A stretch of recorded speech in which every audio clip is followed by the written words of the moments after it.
Hey everybody, I'm Jesse. I'm here to help you learn how to play the guitar. So I hope you have a guitar in your hand and you're ready to have some fun. This is lesson number 3. We've already discussed how to tune the guitar and your first chord. So if you missed either of those, you might want to go back and check those out. But if you're a guitar master, then you're ready for this next lesson. So one of the first melodies that most of us ever become familiar with is Mary Had a Little Lamb. I know you guys love this song. It is a classic because its fleece was so clean.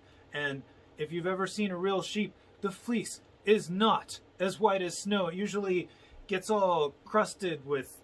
Anyway, so we're going to start on A. Right here, you're going to take your middle finger and you're going to put it on this 4th string, the 2nd fret. This is A. We're going to A, and then you simply remove your finger from the string and pluck the same string again to get a G.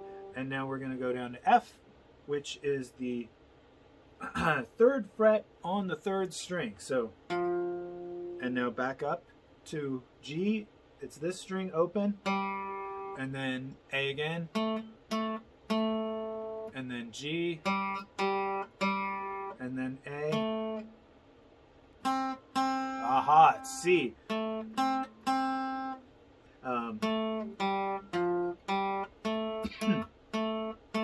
And then, so you can see if you watch where my fingers are going, this is basically based on an F major chord. Which, if you watch the last video, basically an F major chord is you take that E major form, that shape that we talked about before, and you move it up 1 fret, and then because you no longer have the nut, your finger has to take the place of the nut. This form, the way I'm doing it right now, is called a bar chord because my index finger makes a bar across the entire neck of the guitar. If you're new or if you're young, then your index finger is probably not quite ready for this yet. So instead, you're just gonna play this one note. And then, so this is an F major chord. And once again, most melodies are based on the notes of the chords. When we take a chord and then break it up into its component notes and play those notes individually, it's called an arpeggio. So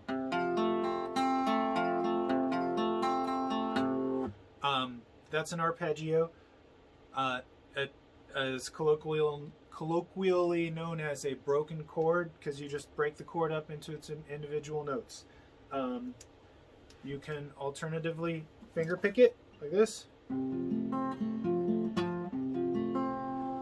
And right now you're wondering, Jesse, I thought you said we were going to be working on melody lines. But like I said, when you play a melody, a lot of the time those melody notes are made up of arpeggiated chords.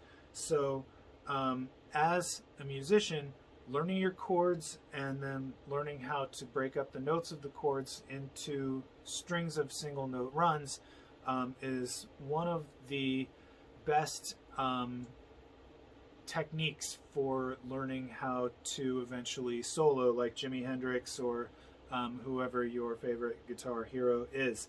So back to Mary and her youthful sheep. We're gonna try this again. We're gonna go ahead and play with your middle finger on A. Once again, this is the 4th string. I count them down. 1, 2, 3, 4th string.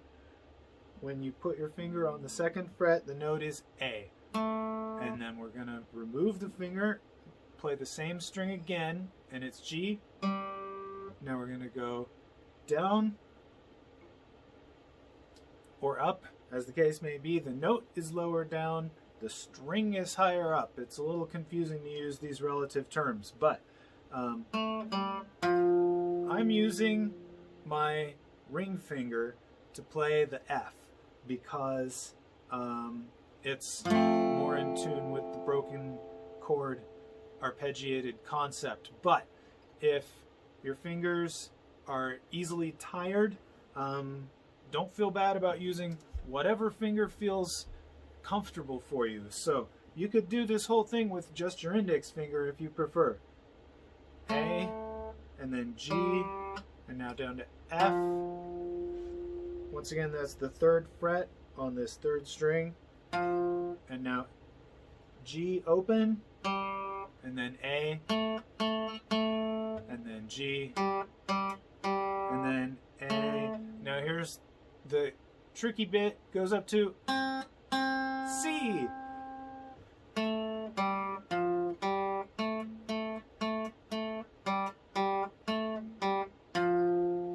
So C is going to be the 1st fret on this 5th string, all the way up here. So I'm going to pull my chair a little closer to the camera so that you can watch this in great detail.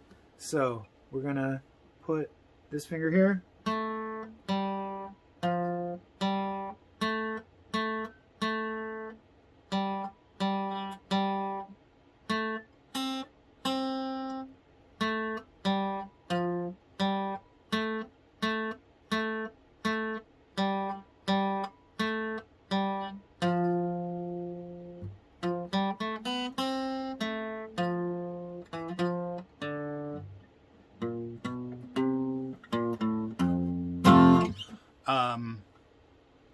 Now I'm just making stuff up, but this is the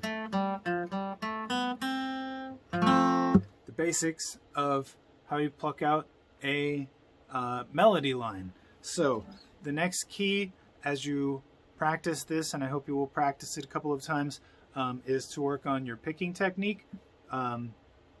As you progress through the years and practice and practice and practice, you'll discover that your picking technique is actually a lot more important than you initially think it is when you first start. Most people, when they first start, or at least maybe I'm only speaking for myself, it seemed like, you know, the picking technique was just a means to an end, and the real fancy finger work always happened with the left hand picking out the individual notes. But as it turns out, in order to play quickly or rhythmically or very quickly, wait, did I already say quickly? Maybe that's because it's so important that I mentioned it twice. You have to, I think I wanted to say accurately. If you want to play accurately, you really need to practice your picking technique with your picking hand so that you can get the rhythm right. So here, I'm going to scoot my chair back again and show you. If I stomp out a little melody, or a rhythm rather.